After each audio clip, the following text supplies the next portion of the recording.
I want to ask you something, and I need you to actually sit with it rather than immediately brushing it off. Do you know how much you're mattered, or you have mattered, to other people? Not in some big dramatic look at me way, not a speech or a ceremony. I mean just quietly and consistently. All those years of just kind of getting on with it at work. Because my honest guess, and I would put money on this, is that you have absolutely no idea. Not really. And I've only just figured out why. So the first thing is the British problem. And there's something about us, and I'm speaking from a UK perspective here, so bear that in mind. There's something about the way we're brought up that makes us almost physically uncomfortable with the idea that we've done anything worth noting. I was just doing my job. That's the phrase, isn't it? The default, so to speak. Anything beyond that, and we're blowing our own trumpet. And that's not on. Not here in the UK anyway. So what happens? Well, we get on. We quietly sort out the problems nobody else even noticed. We show up when we're supposed to. We keep our end up, as we say in England. And after long enough, it all starts to feel completely ordinary. You forget what it looked like before you even fixed it. You forget the person who was struggling before you walked in. You forget that just showing up reliably without any fuss is actually quite rare. And that's the trap. The ordinary starts to look like nothing. And nothing starts to feel like your whole contribution. And that's not right. Number 2, the wake-up call. So I retired recently, very recently, 14th of July. 6 months earlier than planned, which I'll get into on other videos and tell you about that. And something happened that I wasn't really ready for. When I announced my retirement, the messages started arriving. Not from just my own organisation, not from people who are supposed to say something kind, but from the other side of the work entirely, the customer side. People who had absolutely no obligation to write anything beyond a polite goodbye. But they wrote anyway. And here's the thing. One message like that, you can chalk up to good manners. Someone being generous, the done thing. But 2 messages, independent from each other people, same organisation, same side of the fence. Both saying the same thing without knowing the other had written.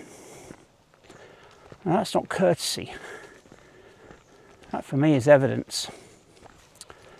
They talk about foundations, things still standing after I'd left the room, a capability still running, still reliable, still holding up, because of the work done years ago that I'd long since stopped thinking about. And honestly, I sat there thinking, really? Because in my own head, I'd just been turning up, sorting out the problems, keeping the thing running. I was just doing my job. but they'd seen something I hadn't. And when two people, unprompted, from outside your own team, independently arrive at the same conclusion about your contribution, you don't get to dismiss it as sentiment. You have to sit with it. So number 3 is the lesson, I guess. I think we spend our lives judging ourselves by the effort that we put in. But other people, well, they judge us by the difference that we make, not the struggle, the difference. Think about a teacher who changed how you saw the world. I very much doubt they went home that day knowing they'd done it. They were tired and thinking about what they still hadn't marked.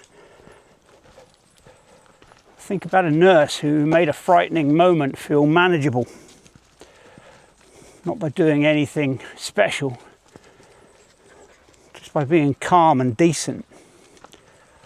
Or a grandparent, a neighbour, a mate who just listened without trying to fix anything. They probably didn't know either. That's the point. The biggest difference that you make is often the difference you'll never hear about. And there's something almost brutal about that, because it means you've been walking around for years quietly underestimating your own effect on the people around you. Okay, number 4, fingerprints. So you see, this goes way beyond work, way beyond any job or career or retirement. You leave fingerprints on everybody's lives just by how you choose to show up every day in the small moments. Whether you were dependable when things went sideways, whether you kept your standards up when it would have been easier, quite frankly, to let them slip. Whether you were the kind of person people could actually lean on, or the kind who was too busy, too distracted, too caught up in their own noise. Here's the thing, nobody hands you a certificate for getting that right. There's no feedback loop. You just do it, or you don't. And what I keep coming back to is this. The fact that nobody told you doesn't mean it didn't land. It doesn't mean that it doesn't matter.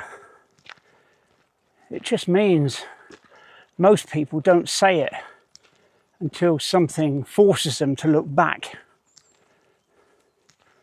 Don't wait for that moment to decide whether your life has counted.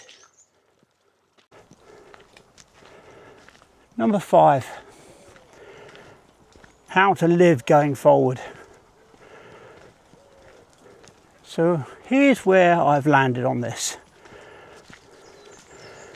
Stop measuring your worth by the recognition you receive. Measure it by how you chose to live it.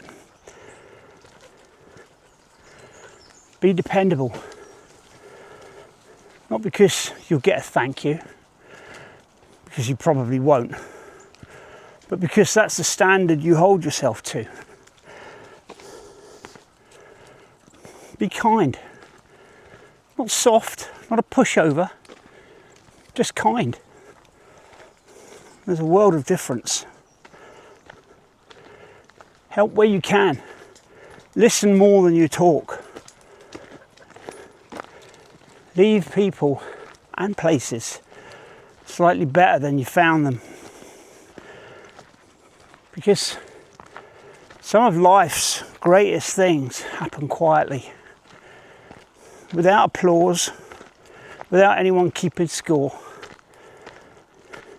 And if you've been doing that, getting up, showing up, keeping your end up, then I'm telling you now, you've mattered a hell of a lot more than you think you have. It's as simple as that. So that's it for this video. If any of this resonated with you, leave a comment and I will get back to you. And just remember, you may not think you've contributed much, but I can guarantee you actually have contributed a whole lot more than you believe. And as ever, whatever you do next, don't slow down.